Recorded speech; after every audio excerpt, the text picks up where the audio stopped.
In 2009, a disillusioned 19-year-old engineering student made the mistake of buying a Volkswagen for his first car. He had no experience with his car and no money to do anything with it. But that didn't stop him from finding his way to the local drag strip for Bug Run, where every year they hold a burnout contest. And that was the first time he saw Ricky Racer burn up a pair of swap meet tires. He says he doesn't. All right. If I die, somebody come and get me, okay? Oh, yeah. Oh, the window just fell down. All right, here we go. Hang on, Ricky, hang on. You ready? All right, everybody pray for me, please. That's it, Ricky.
This was nothing short of magical. A little four-cylinder air-cooled VW, even older than his, managed to smoke out the entire track. It can't be understated that this moment ruined his life. He checked out of college and started studying the idiot book. And seeing the gaps in knowledge that had formed in the decades since John Muir first published his book, he committed himself to understanding these machines and to learn engineering with his hands while his peers learned how to CAD. I was still detached from the world around me, focused on the abstracts of things I didn't understand about the housing market, about the economy crashing. Evelyn, my super beetle, gave me something that my undiagnosed autistic mind could focus on. Within weeks of buying her, Bruce at Autocraft had sold me a piston set, cylinder heads, and a mirror How to Keep Your VW Alive book. And I got to make some mistakes.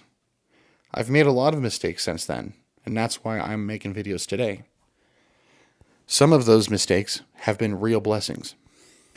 Moving to LA was one of those mistakes.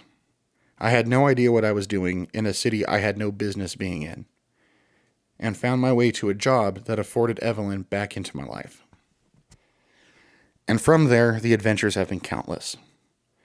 Totally numb to social cues, naive, and a college dropout, I wouldn't have survived LA without the friends I made through my VW. And then one became two. My second bug was a club bicycle for Drivers Wanted, who I started hanging out with. And then Walker and I built a badass show car out of it, scored the cover of Volks America magazine with it, and then traded it for my bus. These machines are tangible, and more importantly, the common experience with other VW people has been life-changing as a way for me to make sense of the world and the people I get to share it with.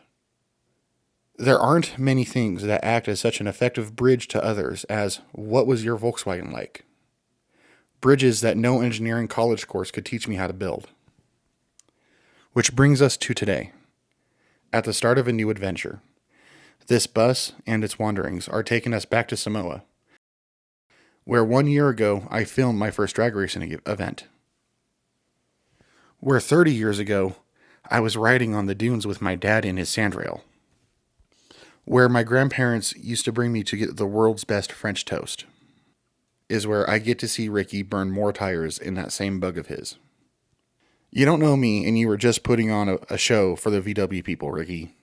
But I wouldn't be going back to Memorial Day Mayhem if you didn't inspire me to jump in and find out how a bug could do this. Here curious to see if Ricky Racer will do another world famous burnout on the tower side. Ed Walt from Medford, Oregon's got his hands full.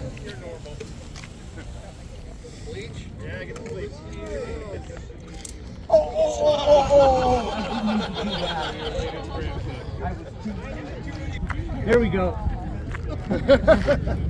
You'll never make the magazine. Fired.